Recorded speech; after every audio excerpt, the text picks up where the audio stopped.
Friends, நல்லா இருக்கீங்களா? Welcome to சிஸ்டர்கள் சேனல். வாங்க வீடியோக்குள்ளே போகலாம். இன்றைக்கி நம்ம பார்க்க போகிற வீடியோ மழைக்காலங்களில் நம்ம பாதுகாத்துக்கிற 10 டிப்ஸ் பற்றி பார்க்கலாம். பொதுவாகவே மழைக்காலம் வந்தோடனே பெரியவங்களுக்கும் சரி சின்ன பிள்ளைங்களுக்கும் சரி சளி பிரச்சனை ஆரம்பிச்சிடும். இந்த சளி பிரச்சனையை நம்ம முதல்ல கவனிக்காமல் விட்டுட்டோம் அப்படின்னா அது பல்வேறு பிரச்சனைகளுக்கு காரணமாக இருக்கிறது. நார்மலான சளி பிரச்சனைக்கும் கோவிட் அப்படிங்கிற அந்த இதுக்கும் பெரிய அளவில் வித்தியாசம் இல்லாததுனால நம்ம இந்த சளி பிரச்சனையை கண்டிப்பாக கவனிக்க வேண்டிய ஒரு பெரிய ஒரு பிரச்சனை. அதுக்கு நம்ம சளி பிரச்சனையை எப்படி விரட்டி அடிக்கிறதுங்கிற பற்றி ஒரு 10 பொதுவான டிப்ஸ் பார்ப்போம். பொதுவாக சளி பிரச்சனை ஆரம்பிக்கும் போது நமக்கு தொண்டை கரகரப்பாக இருக்கும். இந்த தொண்டை கரகரப்பு வந்தோடனே நம்ம என்ன பண்ணுவோம் அப்படின்னா சலைன் கார்கில் அப்படின்னு சொல்லுவாங்க. இதில் வெதுவெதுப்பான தண்ணியில் கொஞ்சம் கல் உப்பு கொஞ்சமாக மஞ்சத்தூள் போட்டு வாய் கொப்பளிக்கலாம்.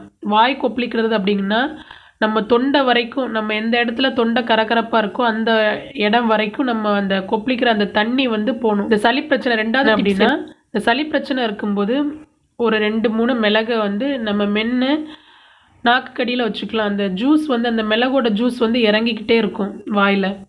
அந்த மாதிரி இறங்கும்போது நமக்கு சளி பிரச்சனை கம்மியாகும். இது காலையில் ஒரு 2-3 மிளகு எடுத்துக்கலாம், நைட்டுக்கு ஒரு 2-3 மிளகு எடுத்துக்கலாம். அந்த மாதிரி எடுக்கும்போது சளி கொஞ்சம் கொஞ்சமாக கம்மியாகிரும். மூணாவது நம்ம பார்க்கும்போது மூணாவது டிப்ஸ் என்ன அப்படின்னா ஒரு டம்ளர் வெதுவெதுப்பான தண்ணியில் கொதிக்க வச்ச தண்ணியில் கொஞ்சம் மிளகுத்தூள் கொஞ்சம் மஞ்சத்தூள் இதை போட்டு நல்லா மிக்ஸ் பண்ணிவிட்டு கொஞ்சம் வெதுவெதுப்பாக நமக்கு சூடு பொறுக்கிற நம்ம குடிக்கிற அளவில் இந்த தண்ணியை குடிக்கலாம். இந்த மாதிரி காலையிலையும் சாயங்காலமும் நம்ம எடுத்துக்கும்போது சளி ஓரளவுக்கு நமக்கு கம்மியாயிரும்.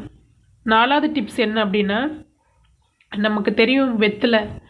இந்த வெத்தலை சளிக்கு ஒரு மிகப்பெரிய ஒரு எதிரி. இந்த வெத்தலையை நம்ம தொடர்ந்து மென்று அதோட ஜூஸை எடுத்துக்கும்போது சளி பிரச்சனை கம்மியாகிறதுக்கு வாய்ப்பு அதிகம். இது குழந்தைங்களுக்கும் கொடுக்கலாம். குழந்தைங்களும் வெத்தலை மென்று சாப்பிட்றதுனால எந்த சைடு எஃபெக்ட்ஸும் வராது. இப்போ இந்த சொல்கிற அந்த 10 டிப்ஸுமே எந்த சைடு எஃபெக்ட்டும் இல்லாத டிப்ஸு. அப்புறம் 5வது நம்ம பார்க்கும்போது கொஞ்சமாக மிளகுத்தூள் கொஞ்சம் சுக்குத்தூள் கொஞ்சம் தேனில் கலந்து எடுத்துக்கலாம். மிளகு ஒரு 5 மிளகோட பவுடர், சுக்கு ஒரு சின்ன துண்டு. அதிகமாக சேர்த்தா நமக்கு ஒரு மாதிரி கேஸ்ட்ரைட்டிஸ் மாதிரி இருக்கும். அதனால் ரொம்ப அதிகமாக சேர்த்துக்க வேண்டாம். ஒரு கொஞ்சமாக மிளகு, ஒரு ஸ்பூன் மிளகு, ஒரு துண்டு சுக்கை நம்ம பவுடர் பண்ணி வச்சுட்டோம் அப்படின்னா அப்பப்போ கொஞ்சோண்டு அதுலேருந்து எடுத்து கொஞ்சம் பவுடர் மட்டும் எடுத்து நம்ம தேனில் கலந்து எடுத்துக்கலாம். 6வது டிப் என்ன அப்படின்னா நம்ம பொதுவாகவே எல்லாருக்குமே தெரியும் சுக்கு மல்லி காப்பி அப்படின்னு சொல்லுவோம். அந்த சுக்கு மல்லி காப்பி அப்படின்னா சுக்கு ஒரு துண்டு, மல்லி ஒரு ஸ்பூன், மிளகு ஒரு ஸ்பூன், ஜீரகம் ஒரு ஸ்பூன். இதுதான் இதோட மெயின் இன்க்ரீடியண்ட்டு. சுக்கு, மிளகு, மல்லி, ஜீரகம் இது மட்டும்தான் முக்கியமானது. இது கண்டிப்பாக வேணும். இது கூட திப்பிலி கிடைச்சா திப்பிலி போட்டுக்கலாம். நாட்டு மருந்து கடையில் அதிமதுரம் கிடைக்கும், இது கிடைச்சாலும் போட்டுக்கலாம். கூட போட வேண்டிய எக்ஸ்ட்ரா என்ன அப்படின்னா தூதுவளை, புதினா, வெற்றிலை, துளசி, கற்பூரவள்ளி. இதில் எது கிடைச்சாலுமே போட்டுக்கலாம். கிடைக்கலனாலும் பரவாயில்ல, எது இருக்கோ அதை நீங்கள் போட்டு டீ மாதிரி தண்ணியில் நல்லா கொதிக்க வச்சுட்டு இந்த பவுடரை போட்டு இந்த இலை இருந்துச்சுன்னா ஒன்றும் பாதியமாக நம்ம நசுக்கி அதில் போட்டு இந்த கஷாயத்தை நம்ம குடிக்கலாம்.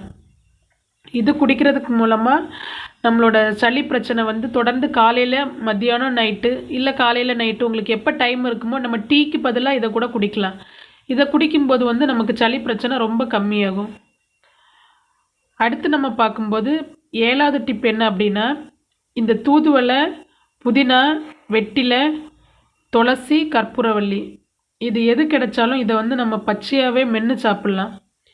இல்லை அப்படி என்னால் சாப்பிட முடியாது அப்படின்னு நினைக்கிறவங்க இந்த தூதுவளை, புதினா, வெற்றிலை, துளசி, கற்பூரவள்ளி இதை தண்ணியில் போட்டு நல்லா கொதிக்க வச்சுட்டு அப்பப்போ தண்ணி மாதிரியோ இல்லை நம்ம எடுத்துக்கலாம். நம்ம குடிக்கிற தண்ணியில் கூட இதை கொதிக்க வச்சுட்டு இந்த தண்ணியை கொஞ்சம் வெதுன்னு நம்ம எடுத்துக்கலாம்.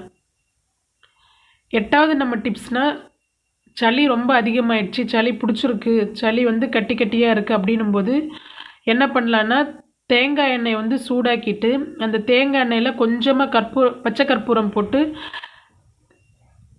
அந்த தேங்காய் எண்ணெய் ஆஃப் பண்ணிவிட்டு தான் இந்த பச்சை கற்பூரம் போடணும். போட்டு நம்ம என்னென்னா நெஞ்சு பகுதி, முதுகு பகுதி, தலையில் முன்னெட்டி, கழுத்து இந்த மாதிரி இடத்துல வந்து நம்ம நல்லா தேய்ச்சி விடும்போது நம்மளோட சளி பிரச்சனை வந்து கம்மியாகும். இது வந்து சின்ன குழந்தைங்களுக்கும் கண்டிப்பாக பண்ணலாம். இதனால் எந்த சைடு எஃபெக்ட்டும் கிடையாது. இதுவே பெரியவங்களாக இருந்தால் 9வது டிப்பு, பெரியவங்களாக இருந்தால் அவங்க வந்து ஆவி பிடிக்கலாம். ஆவி எப்படி பிடிக்கிறது அப்படின்னா நம்ம வந்து தண்ணி நல்லா கொதிக்க வச்சுட்டு அதில் வந்து கொஞ்சமாக கல்லுப்பு, கொஞ்சம் மஞ்சத்தூள், யூக்காலிப்டஸ் இலை கிடச்சா யூக்காலிப்டஸ் இலை, அது இல்லை அப்படின்னா கருநொச்சி இலை, அதுவும் எதுவுமே இல்லை, கருநொச்சி இலை இல்லை, யூக்காலிப்டஸ் இலை எதுவுமே இல்லை அப்படின்னா வெறும் நம்ம தலைவலிக்கு தேய்க்கிற தைலம் இருக்குல்ல, அந்த தைலத்தை மட்டும் கொஞ்சமாக எடுத்து போட்டு ஆவி பிடிச்சிக்கலாம். இது வந்து பெரியவங்க, சின்ன குழந்தைங்களுக்கு ஆவி பிடிக்க வேண்டாம், பெரியவங்க இதை யூஸ் பண்ணிக்கலாம். இது காலையிலையும் மாலையிலையும் ஒரு 3 நாள் தொடர்ந்து பண்ணும்போதே உள்ளுக்குள்ளே கட்டிக்கிட்டு இருக்க சளி எல்லாமே வந்து அது நீர் மாதிரி வெளியேற ஆரம்பிச்சிடும். இது எதுவுமே ஒர்க் அவுட் ஆகலை அப்படின்னா 10வது டிப் என்னென்னா நாட்டு மருந்து கடையில் நீர்க்கோவைன்னு ஒரு மாத்திரை கிடைக்கும். அது வந்து கண்டிப்பாக நம்ம சாப்பிட வேண்டிய மாத்திரை கிடையாது, அது சாப்பிடக்கூடாது. இந்த நீர்க்கோவை மாத்திரை வந்து சாப்பிடக்கூடாது. இந்த நீர்க்கோவை மாத்திரை வந்து பற்று போடுறதுக்காக பயன்படுத்துகிற மாத்திரை. இந்த நீர்க்கோவை மாத்திரையை வந்து கொஞ்சம் ஒரு சின்ன துண்டு எடுத்துட்டு 1 ஸ்பூன் சூடு தண்ணியில் இந்த மாத்திரையை கரைச்சிட்டு நம்ம நெஞ்சு பகுதி, முன்னெட்டி, கழுத்து, அப்புறம் அந்த மூக்குக்கு பக்கத்தில் வந்து நமக்கு அந்த சைனஸ் ப்ராப்ளம் வரும், அந்த சைனஸஸ் இருக்க அந்த ஏரியாலெல்லாம் நம்ம பெரியவங்களுக்கு யூஸ் பண்ணிக்கலாம். சின்ன குழந்தைங்களுக்கும் கொஞ்சமாக எடுத்து 10 மட்டும் போட்டுக்கலாம், பெரிய அளவில் பயன்படுத்த வேண்டாம். இந்த 10 டிப்ஸும் ஒர்க் அவுட் ஆகலை, அப்பையும் சளி உங்களுக்கு கம்மியாகலை, ஜுரம் இருக்குது, சளி குறைஞ்ச மாதிரியே தெரியல அப்படின்னா நீங்கள் கண்டிப்பாக ஒரு டாக்டரை வந்து கன்சல்ட் பண்ணணும். பொதுவாகவே சாதாரண சளி காய்ச்சலாக இருந்தால் இந்த 10 டிப்ஸ் ஃபாலோ பண்ணும்போதே சளி ஓரளவுக்கு நமக்கு கம்மியாகிரும். இதில் கம்மியாகலை அப்படின்னா கட்டாயம் வந்து நீங்கள் ஒரு மருத்துவரை போய் பாருங்கள். உங்களுக்கு இந்த வீடியோ பிடிச்சிருந்தா லைக் பண்ணுங்கள், ஷேர் பண்ணுங்கள், சப்ஸ்கிரைப் பண்ணுங்கள். இந்த மழைக்காலங்களில் இந்த வீடியோ வந்து உங்களுக்கும் உதவும், உங்கள் நண்பர்களுக்கும் உதவும், அதனால் அவங்களுக்கும் ஷேர் பண்ணுங்கள். நன்றி. தேங்க்ஸ் ஃபார் வாட்சிங்.